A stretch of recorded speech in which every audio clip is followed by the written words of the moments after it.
Shugaban kasar Burkina Faso, Kaftin Ibrahim Traore, ya bayyana wasu muhimman abubuwa wanda suke faruwa a cikin kasashen IAS da ma wajen kasashen IAS a wata zantawa ta musamman da yi da manema labarai a ranar jiya Asabar a ƙasar Rasha bayan da ya bayyana ma manema labarai muhimman abubuwa wanda mutane da dama ba su sani ba, wasu abubuwan kuma bai bayani a kansu ba sai wannan lokaci.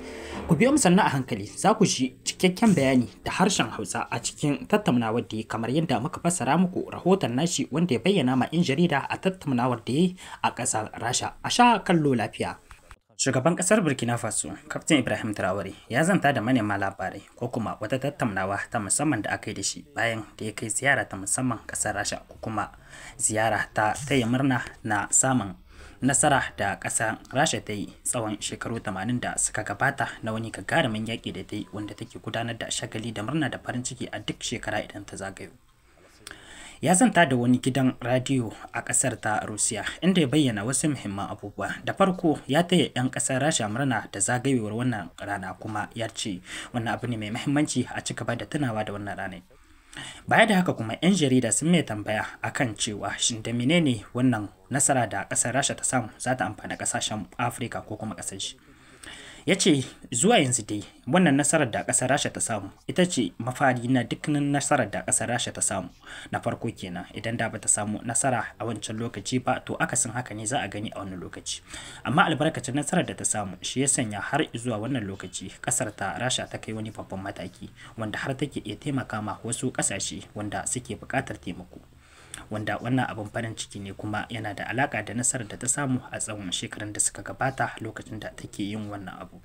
Ya ce kamar irin kwarewa da fasahohi wanda kasar take akwai a halin yanzu shine muhimmin abu wanda kasashen Afirka suke bukata kasar ta Rasha ta taimaka musu, kama daga abubuwa na zamani wato fasahohi wanda suka shafi zamanantar da abubuwa da kuma dabaru da wasu muhimman abubuwa wanda sojoji na kasar suke da su a wannan lokaci. Baya da haka kuma ya bayyana wasu muhimman abubuwa duk a cikin tattaunawar tashi. Idan kun biyo mu cike sannan a hankali za ku shi duk abin da aka tattauna a cikin wannan interview da aka yi da shi a ƙasar ta Rasha.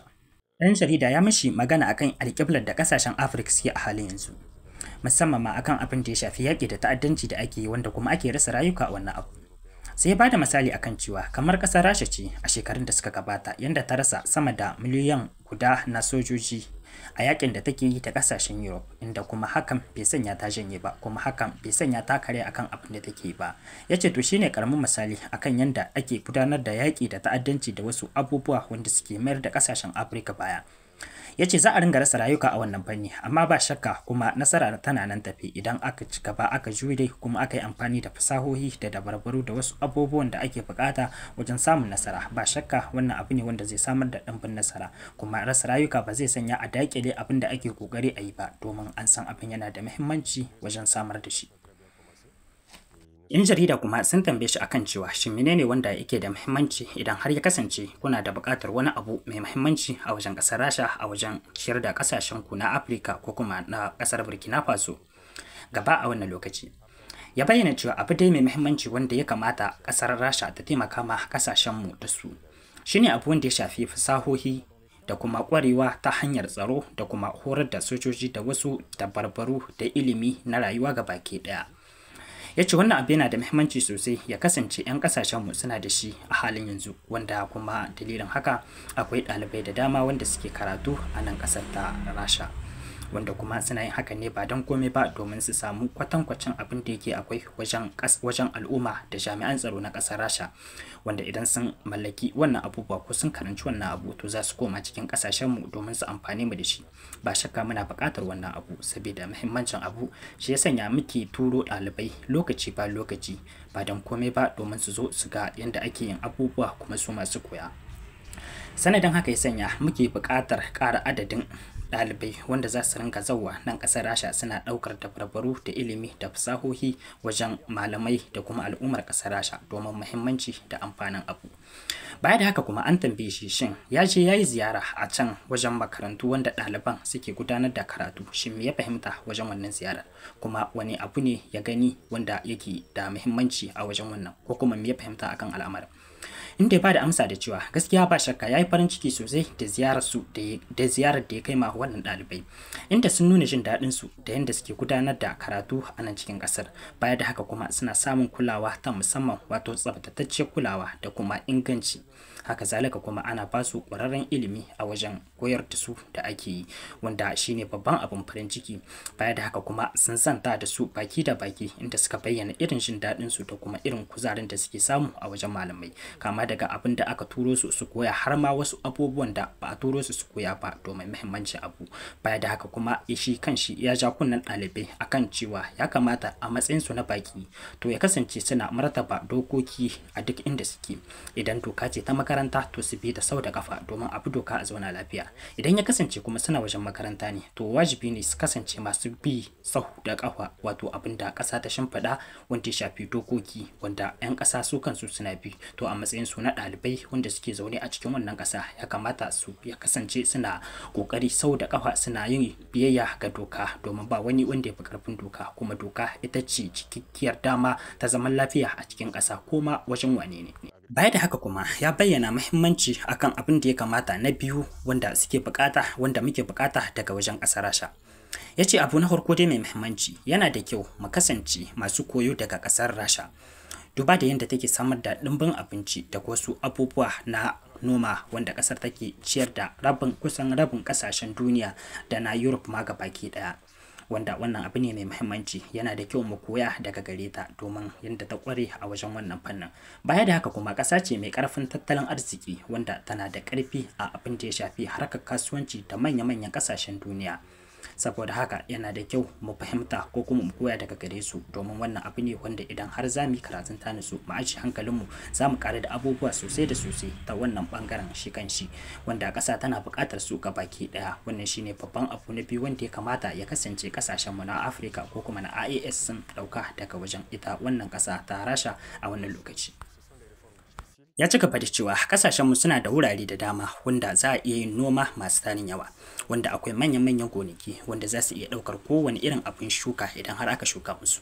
To amma karamcin fasaha da yake akwai a wajen manoma da wasu daga cikin iruruwa da kuma wani lokaci karamcin kayayyakin aiki, shi yake ci mana tuwo a ƙwarya, kuma abu ne wanda yake da kyau mu bashi muhimmanci, wanda a shekarar da ta gabata mun faɗaɗa wannan bangaren sosai da sosai kuma mun ga alfanun yin hakan. Kuma a wannan shekarar ma muna yin abu wanda zai ƙara faɗaɗa harkar noma da kiwo, domin abu ne wanda yake da muhimmanci sosai wajen 'yan ƙasa. Idan ya kasance 'yan ƙasa suna da isasshe ko wadataccen abinci to zai zamanto ba wata matsala wadda suke fuskanta a wajen su.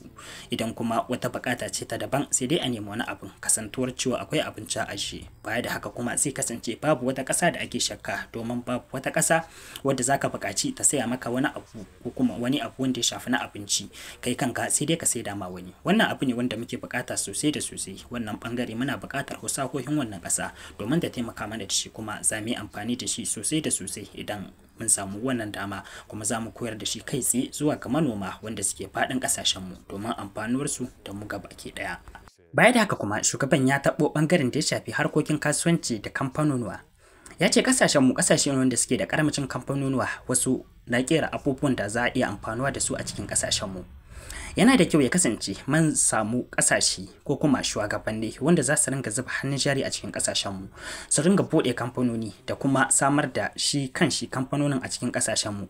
Baya da haka kuma ya kasance suna bayar da dama ga kamfanonuwa ko kuma ma'aikata na cikin gida, wanda zai sanya nan gaba a waye gari akwai wadatattun kamfanonuwa wanda za su ringa kirkire-kirkire da kere-kere a cikin ƙasashenmu, domin wannan abu ne shi kanshi wanda yake samar da tarin ayyuka ga 'yan ƙasa. Baya da haka kuma yana rage zaman banza a cikin ƙasa, kuma haka zalika cikin ƙanƙanin lokaci tattalin arzikin ƙasa yana hauhawa zuwa wani babban mataki. Wannan shine mahimmancin kasantuwar kamfanonuwa a cikin ƙasashe, wato mahimmancin shi ya fi ƙarfin a kirga. Saboda haka wannan bangare ne wanda shi ma muna ci gaba da nazari ta yadda za mu shanyo kan wannan matsalar da kuma samar da su bisa dokoki ta yadda za su amfani ƙasa kuma sai amfani 'yan ƙasa. Baya da haka kuma su kansu masu kamfanonuwan abin ya amfane su. Wannan shine da ya bayyana a bangaren da ya shafi kamfanoni. Ya taɓo bangare mai muhimmanci akan abu wanda ya shafi harkokin tsaro a cikin ƙasashen, inda aka mai tambaya akan cewa shin me ya fahimta akan harkoki na rashin tsaro da akwai a cikin ƙasashen Sahel da ma ƙasar Burkina Faso a halin yanzu. Ya ce yaƙi da ta'addanci abu ne mai mahimmanci sosai, sai dai abu ne mai matuƙar wuya, domin kasantuwar masu tafiyar da harkokin ta'addancin wasu ne daga wasu ƙasashe daban, wanda inda ya bada ƙaramin misali da ƙasar Burkina Faso, inda ya ce yanzu kamar ƙasar Burkina Faso tana fuskantar matsantsalo na rashin tsaro, wanda da dama daga cikin masu harkokin wannan na ta'addanci a cikin ƙasar ba 'yan ƙasar bane amma suna cikin ƙasar, inda suke zuwa daga mabambantan ƙasashe suna shigowa cikin ƙasar suna bayar da husahohi da horo da wasu abubuwa ga 'yan ta'adda, kama daga kuɗaɗe ko kuma wasu abubuwa wanda suka shafi harkokin abubuwan da za a gudanar da harkar ta'addanci a cikin ƙasar. Ya ce shine a babban abu mai matuƙar muhimmanci, wato kana faɗa ne da mutum, wani mutum yana kusa da kai amma baka san shi ba, ko kuma wani yana kusa da kai amma shine zai ringa abubuwan da bai kamata ba, kuma zai ringa zauwa cikin ƙasar ka yayi abin da yake so, wani lokaci yayi sarka noki, wato ya zo yayi abin da ya ga dama ko mai tsere.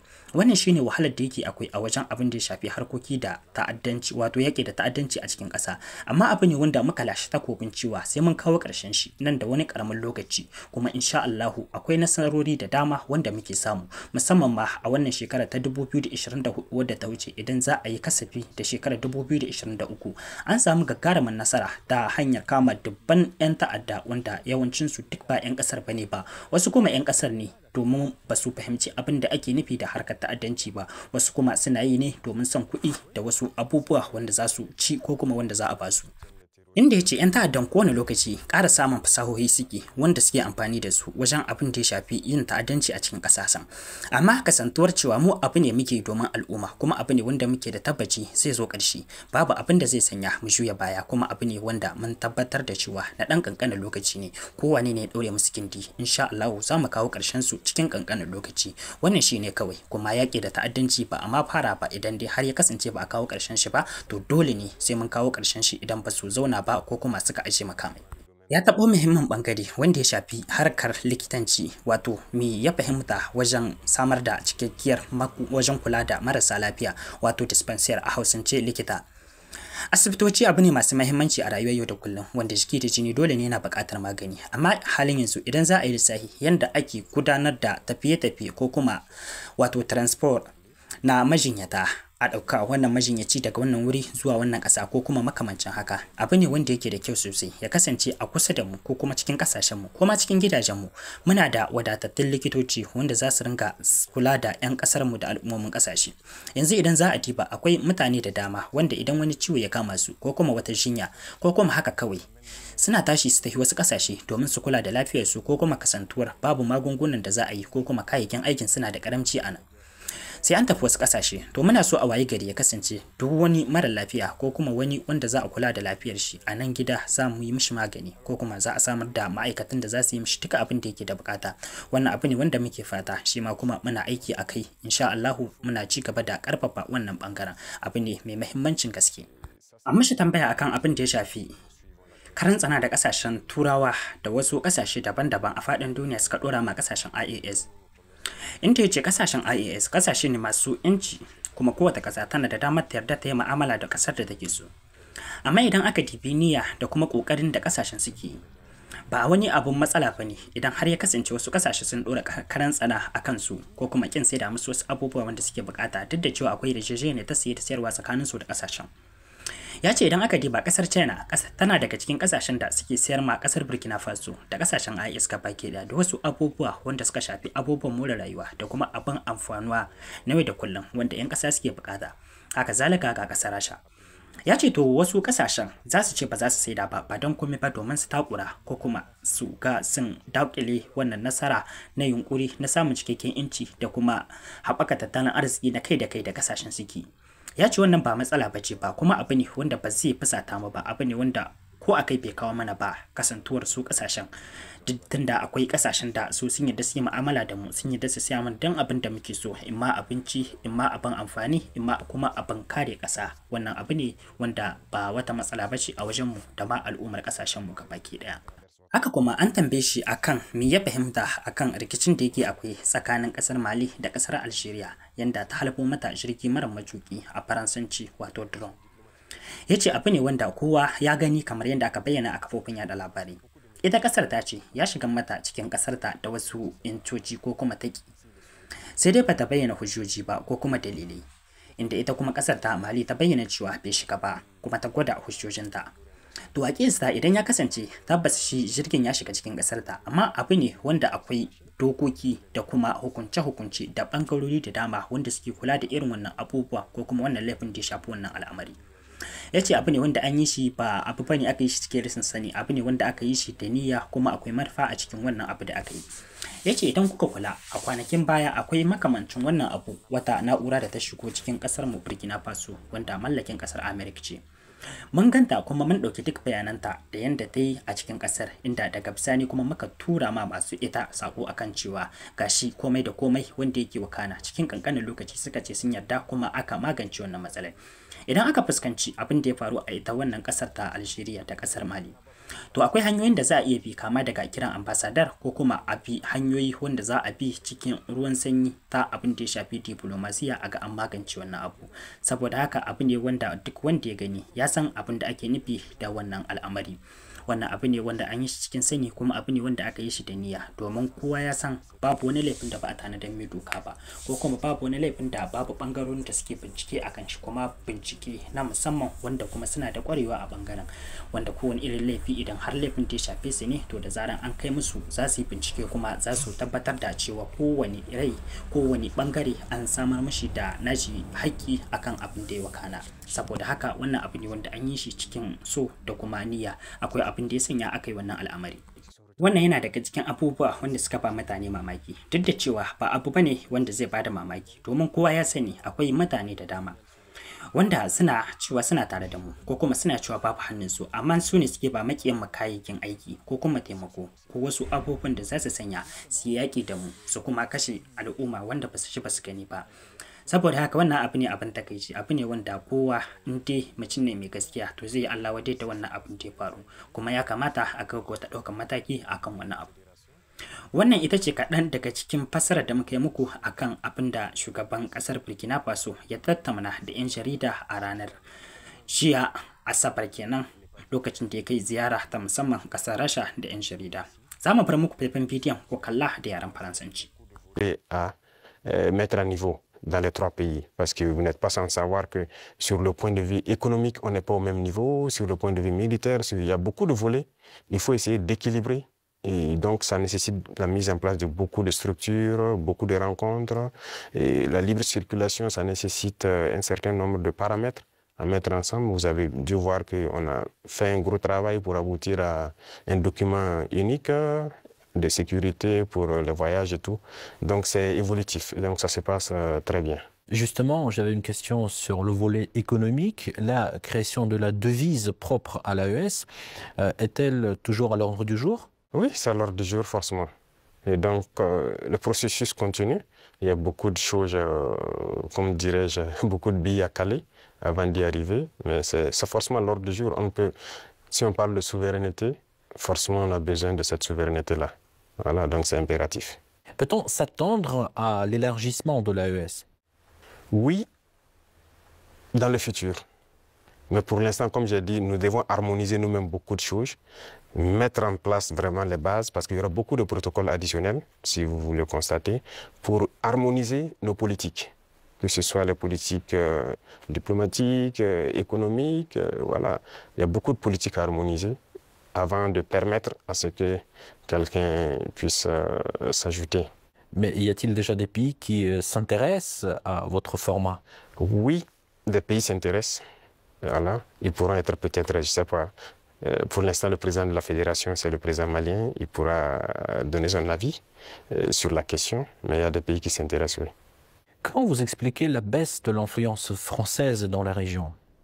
Pas uniquement dans le Sahel, mais aussi dans l'Afrique de l'Ouest, par exemple. Je pense que c'est eux-mêmes qui ont contribué à baisser leur influence. Parce qu'ils ont une conception paternaliste voilà, de nos relations.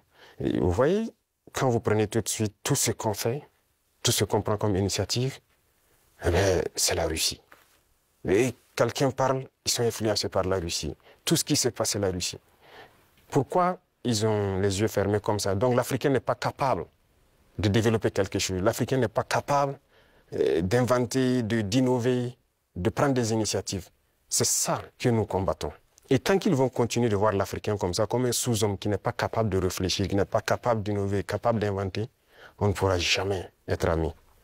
Les époques ont changé. Donc, c'est la vision même qu'ils ont du noir. Il faut qu'ils arrêtent ça. Parce qu'en nous traitant comme ça, c'est comme s'ils voient le noir comme un sous-homme. Et là, c'est dangereux. Il faut qu'ils changent de langage. Mais en quoi ça se voit, cette attitude? Et regardez dans leurs discours. Regardez dans leurs discours. Même le président français, toujours dans ses discours, les jeunes Africains sont influencés par la Russie. Il le dit. Les médias occidentaux, vous les écoutez souvent. Ils ne passent leur temps qu'à mentir. Et regardez aujourd'hui l'AES qui est un modèle qui est en train de se dessiner. Ils ne peuvent pas se lever du matin au soir sans parler du Burkina ou parler de l'AES. C'est impossible pour eux. Et chaque fois, ils cherchent à envoyer des informations pour diviser, pour manipuler la jeunesse. Mais ça ne passe plus. Je pense que les gens sont assez conscients, les gens ont l'œil ouvert. Et vous tous, vous êtes victimes de ces gens-là, la communication. Ce qu'ils font, ce qu'ils disent sur la Russie et tout. On le sait. Jusqu'aujourd'hui, il y a des jeunes Africains qui ont les yeux toujours fermés, qui croient à leurs mensonges. Le récit de la Seconde Guerre mondiale. J'écoutais la dernière fois, quelqu'un disait qu'à la fin de la guerre, dans les 10 années qui ont suivi, si on demandait en Europe qui a gagné la guerre, les gens disaient c'est la Russie. Mais aujourd'hui, si vous demandez en Europe qui a gagné la guerre, ils vont dire que ce sont les Occidentaux. Par la communication, ils ont réussi à renverser l'histoire. Et l'histoire africaine aussi, ils ont tout manigancé pour faire passer les mensonges. Et ça fait que les jeunes Africains, certains ne connaissent même pas l'histoire de l'Afrique. Qu'est-ce que l'Afrique a fait? Certains ne savent même pas que nos grands-parents ont combattu, ont été mis à l'avant comme chair à canon. Et au retour, ils les ont tués comme des animaux. Est-ce que les gens savent que quand la France expérimentait sa première bombe atomique, ce sont des soldats noirs qu'ils ont mis à côté dans le rayon létal pour voir l'effet que ça fait? Sortons les archives. Tout ce qu'ils ont utilisé contre l'Afrique, c'est terrible. Donc il y a tout ça qu'il faut communiquer pour que les jeunes Africains comprennent, parce qu'il y a beaucoup encore endormis qui continuent de communiquer pour les impérialistes. Ce qu'ils leur disent de dire, ils le font. Peut-être parce que, voilà, ils leur donnent quelque chose, je ne sais pas. Mais l'Africain doit comprendre son histoire, se réveiller. Et donc c'est notre combat aussi comme ça. Quel est le rôle des médias dans ce combat, selon vous? Médias indépendants? De chez nous, vous voulez dire? Les médias devraient beaucoup participer à nous aider. Mais vous voyez que nos médias, même, il y a certains médias qui sont des médias impérialistes. Ils ne sont assis que lorsque les médias européens, lorsqu'ils disent quelque chose, et ils reprennent. Et ils accentuent. Il y a plein de médias dans nos pays qui combattent même les régimes comme notre régime. Et ils passent leur temps aussi à raconter les mêmes balivernes que les médias occidentaux racontent. Mais c'est honteux. Si des Africains se comportent comme ça, c'est très honteux. J'imagine qu'il doit avoir honte de se regarder à la glace le soir. Si tu es payé pour raconter des mensonges sur le noir, c'est très grave. Donc, on est en train de conscientiser. Au Burkina Faso, si vous voyez, actuellement, beaucoup de médias accompagnent la dynamique, participent à conscientiser la jeunesse à travers des débats et tout. Donc, c'est ce que nous souhaitons vraiment pour les médias. Pensez-vous que notre média puisse aussi jouer son rôle dans ce combat? Bien sûr, beaucoup. Il faut jouer un rôle très important parce que, vous savez, je l'ai dit en 2023 à Saint-Pétersbourg et je le répète encore aujourd'hui, la Russie a contribué à sauver le monde. L'Afrique a contribué à sauver le monde. Il faut le dire. Il faut que les jeunes le comprennent. Que tout ce qui se raconte dans les films Hollywood, c'est faux. Ce n'est que du mensonge. C'est la même chose. La guerre du Vietnam. Aujourd'hui, on voit, l'histoire est tronquée. Mais il faut communiquer. Vous voyez, moi, ils n'aiment pas que je parle.